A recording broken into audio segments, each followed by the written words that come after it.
Hello, I'm Carol Gader from Florida, USA, And I'm Jackie Olmstead. I live in Phoenix, Arizona. and we are going to talk to you tonight about fatigue, depression, pain, and a few other things that plagued us, hoping that it will help some of you out there that you can relate to this and that it will be a big help to know that you are not alone.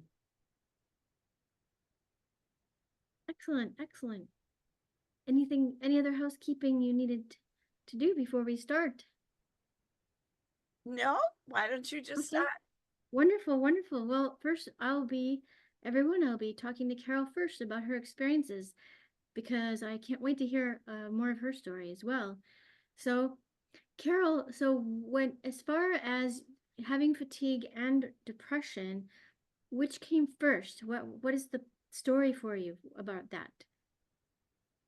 I think it was fatigue after the birth of my first child and being anemic and having a husband who had mental illness. I was just under so much stress that I was exhausted and a little bit anemic too. So that's how it started. The little later, pain and sleeplessness and other things, but the pain went from joint to joint and muscle to muscle, and I just had no idea what was wrong with me. Hmm. Do you think that it was part of the sleep deprivation, that typically comes with having a newborn? Do you feel that it was part of that? It could be, although she was an awfully good baby. And I Oh, trained her in about a week to sleep all night by feeding her late at night mm, because with my pain, I was just up late at night. Um, so it could have had something to do with it because you don't get as much sleep naturally. Yeah, true.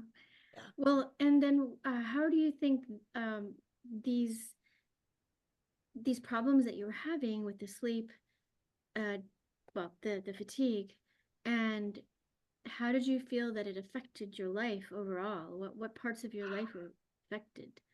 Yeah, it affected my whole life. I just had to sleep actually as much as I could get because I had to sleep when during the day in order to take the evenings, and I don't think I was the kind of wife and mother I had always visioned I would be.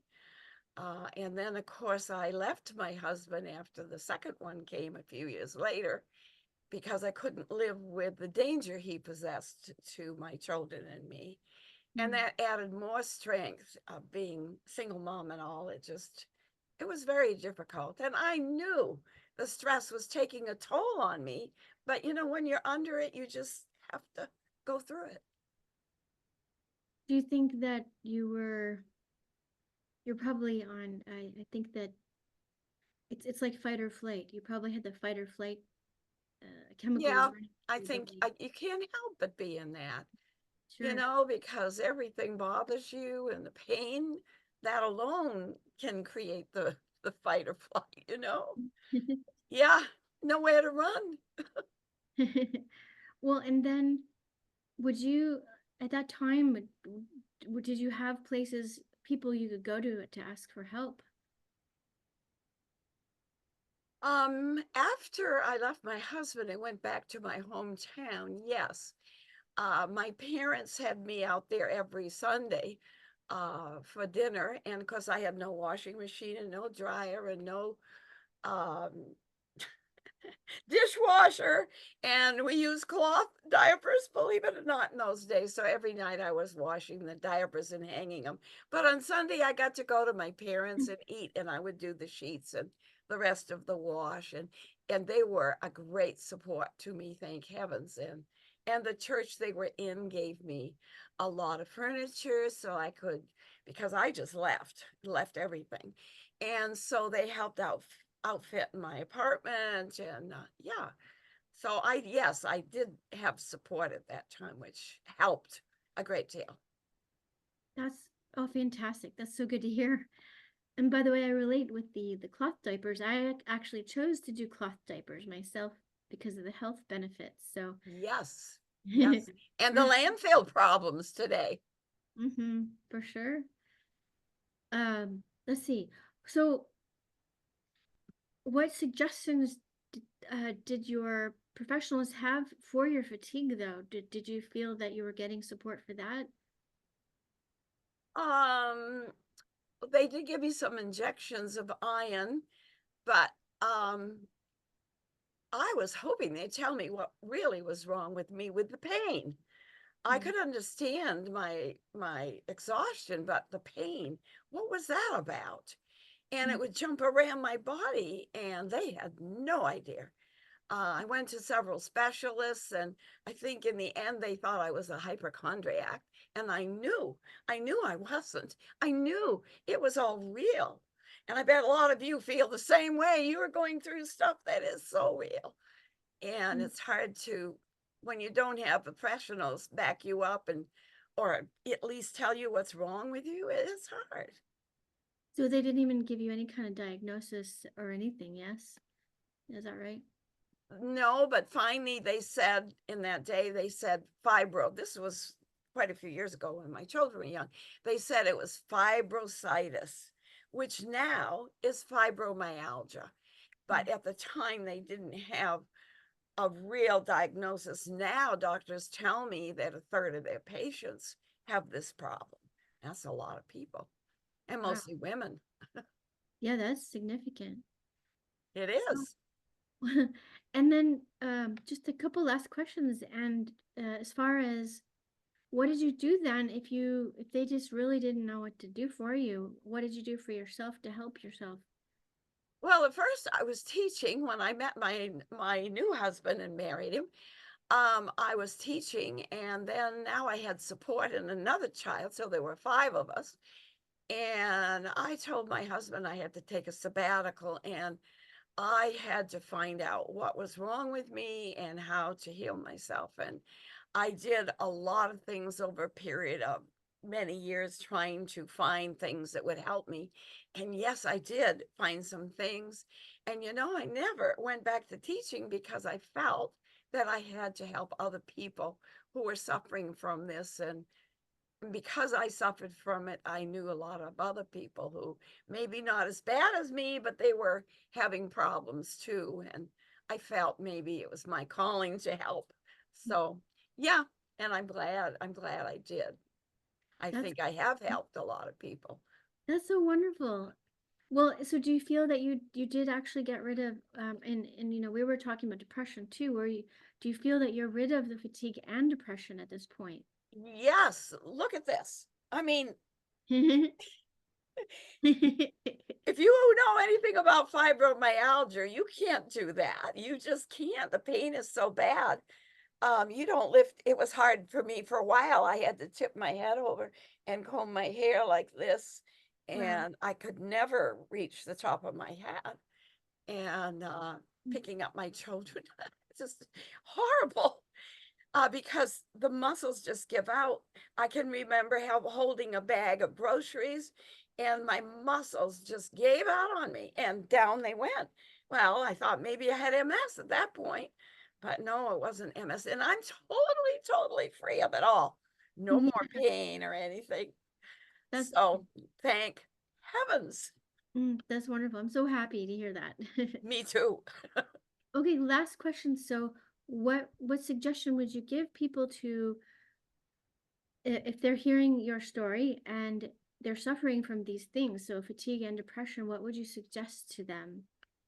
I would suggest number one, don't put it off. Do something now, whatever it takes. Stop everything you're doing. Find out what's the matter.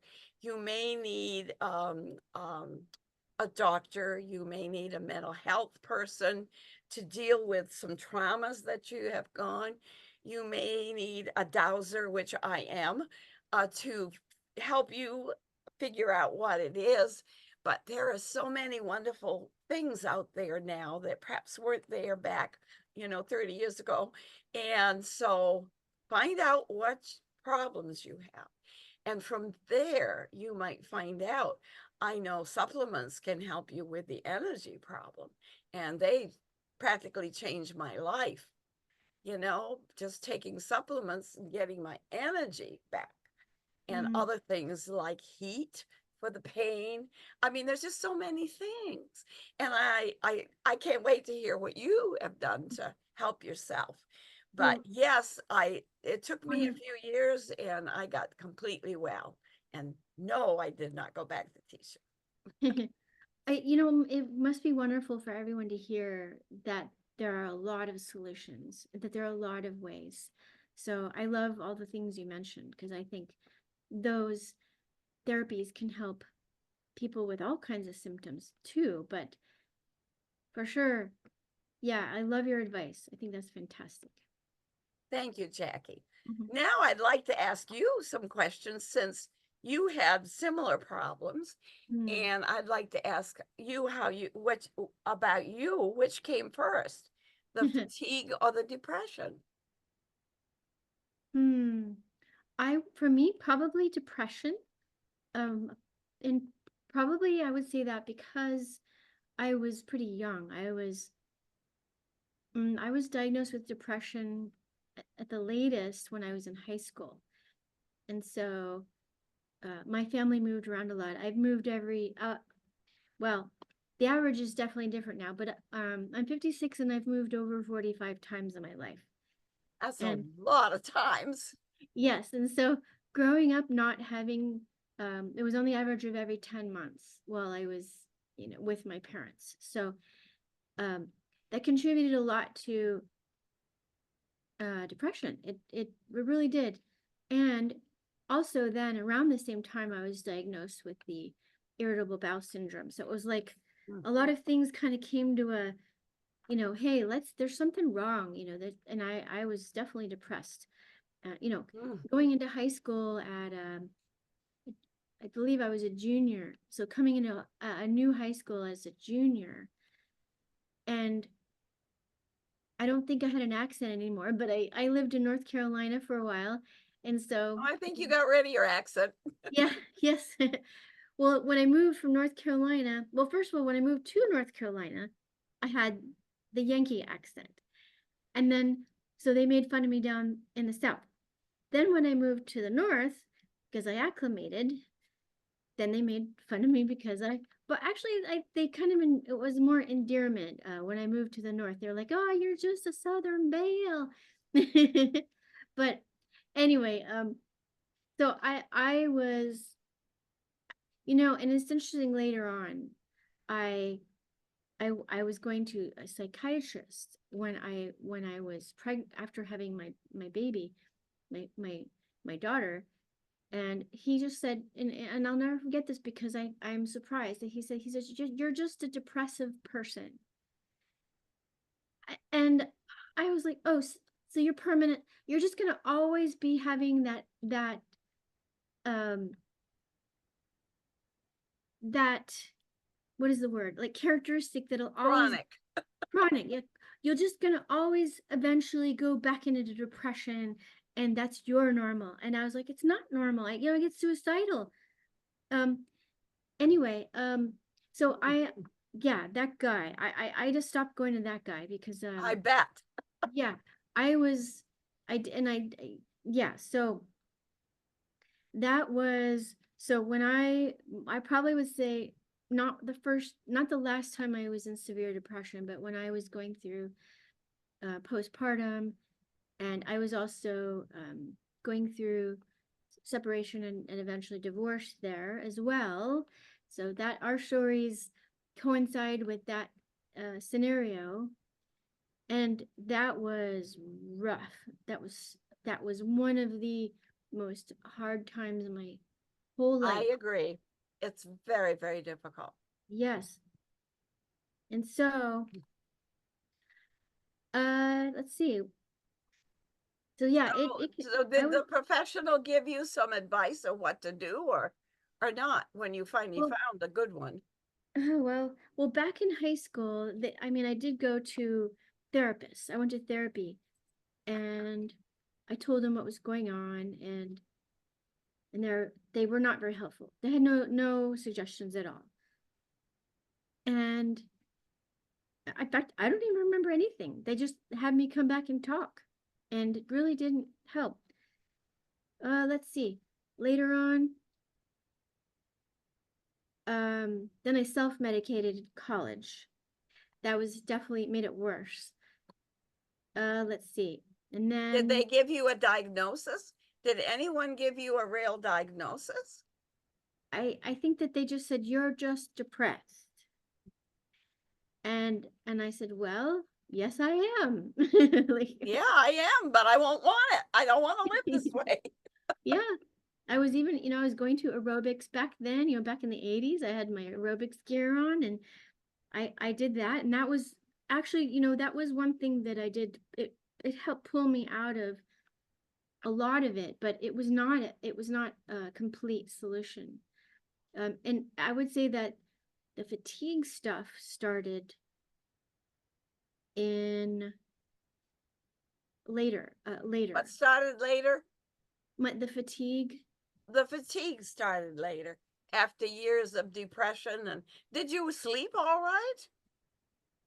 I I don't remember my sleep patterns back then. I mean, I just was really, really not in good mental space for many years.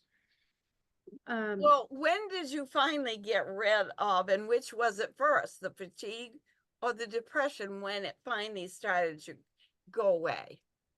I think so. I think that the depression was handled first best Okay. only because, and I'm not recommending this, but at the time, um, the the therapist, the doctors I was going to, because I was a single mom, I was very suicidal. I was also going through a very bad relationship after the divorce. Anyway, it was kind of urgent, so I went on medication, antidepressants, and I'm only mentioning it because it did help to get me chemically back to where I felt at least like a level where then we could work with it, to actually start talking about it. And at that point, I immediately asked them to start cutting me off. I need to taper. I got off it as soon as I could. Carol, I was only on it for a year because I knew that it was not going to be long term good thing to do. But it kind of did help you kind of break that. It did.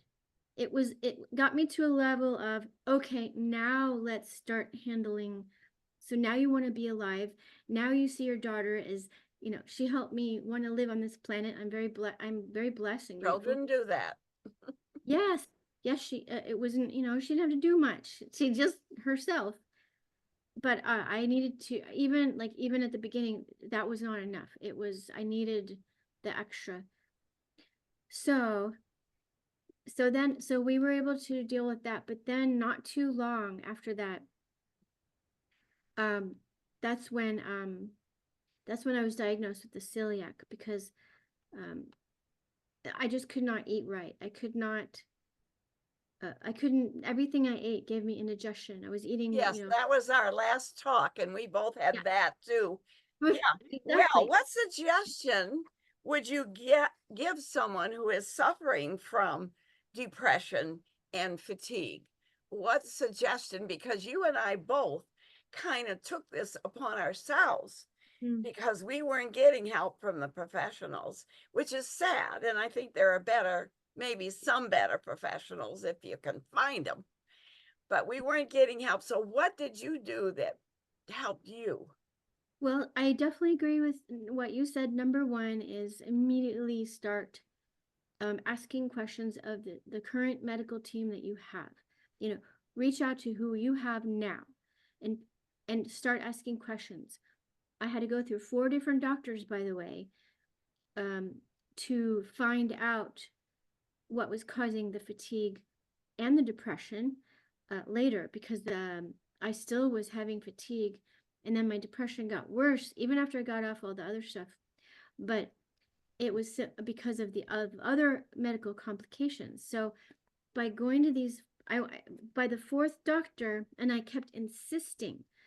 And so my number two would be become your own best patient advocate, I agree. and do not let them dismiss anything that you're saying. And if they do, fire them immediately, please. I agree. And you have that right as a Yep. patient. Yes. People, a lot of people don't know this, and a lot of people don't realize it. They go because of the whole medical system we have, you know. Right. It's only because that's what we've been told. But listen, you keep asking questions. I mean, I've gone into a doctor's office and they started they started kind of talking to me really not very nicely. And I said, you know what? I'm done with this. I'm not even going into the appointment today. You know what? Thank you for assigning this time. But after this today, I'm going to go to a different doctor. This is unprofessional and unacceptable. And I said it pretty loud because I felt like everyone needed to hear what I was saying in that office, and that I was not going to accept this. And there are a lot of situations like that. Anyway, I just wanted to say that because that is something that is a problem where we can take back. So what? Okay, so the negative stuff's happening. What it takes is for us to stand up for ourselves. If you don't feel comfortable yourself, bring someone you trust with you and have them stand Good up for you. advice. Yes, because you might feel kind of like, but I don't wanna say anything. I don't wanna be mean. I don't wanna, I've been going to this doctor for 15 years. I don't want to say something like that. Well, guess what? Your friend, your loved one will ask questions. And I have a whole thing. I have an old video. I don't know where it is. Just some questions how to ask the doctor. Say, I need your support. I need to find out. And as a patient, I have a right to ask. So please, will you help me? That's not mean. That's not, you're fine. But if you practice that, you practice in front of the mirror. And then when you go in, have your list of questions. I Anyway, always have my list of questions. I agree. so Yep. those are my two things. Yes, I agree with you for so much. Mhm. Well, I do think that you have to find your team of support. And, when I moved from New Hampshire here, we were going back and forth for quite a few years as snowbirds. And I couldn't find a dentist. I couldn't find a doctor. I had quite a time. And finally, I found a holistic doctor because I had a holistic doctor up north finally. And she was such a help, and she listened, and she finally got off all medical insurances because she felt they were holding her to 10 minutes each patient, and she couldn't take that. And so she said, I've got to be free, but her prices weren't that bad. And so we paid them because she listened, she was good, and she used alternative. When I had a terrible back problem, she got bees and she had them stinging me back there. And I'll tell you, it worked. So you've Wow. got to find the person that will listen and will help you and really cares. And so now I've got a team down here that is much better. Maybe not perfect, but pretty good. And I happen to have a chiropractor who is much more Mhm. than a chiropractor. My goodness, I think he's studied everything under the sun. He can fix ankles that are twisted, and knees and hips and back and necks and things that you wouldn't even think of. So he is wonderful. And some of my other team are pretty good, and they at least listen. And if I say I really need to go see a specialist on this, they don't give me any trouble. They say, okay, why? And I tell them, okay, that's it. Fantastic. So, yeah. And I think the most important being an advocate for yourself, which you said. Yeah. Well, thank you, Jackie. I hope what Jackie and I have talked to you about will help you to be an advocate for yourself, to know that you're not alone, and to get the best help you can get. You don't have to live this way, really. They tried to tell Jackie this was her. Uh-uh. No, Mhm. life is a joyous adventure. And you want that joyous adventure. You don't want to be in the doldrums feeling lousy. You can get better. You are very powerful. And Mm. so, yep, anything Yeah. you want to add, Jackie, that would No. help be helpful to people. Amen. Just yes, I it was perfect. Okay, and I want to say that Jackie and I are going to do a little talk next time on, you want to tell them? On I believe we decided on single mother Yes, single living, moms, since we being were a both single mom. single moms, and there are a lot of challenges being a single mom, as you know, if you are one. And even if your husband is away a lot, like in the military, there are a lot of challenges when you're the sole person in the family, taking care of the family and mostly working too. So we're going to talk about that next time in the hopes that some of you out there will listen and it will help you. Thank you. And we'll see you, Jackie, next time. And you have a great vacation. Thank you. Have a Okay. wonderful day. Bye, Jackie. Bye.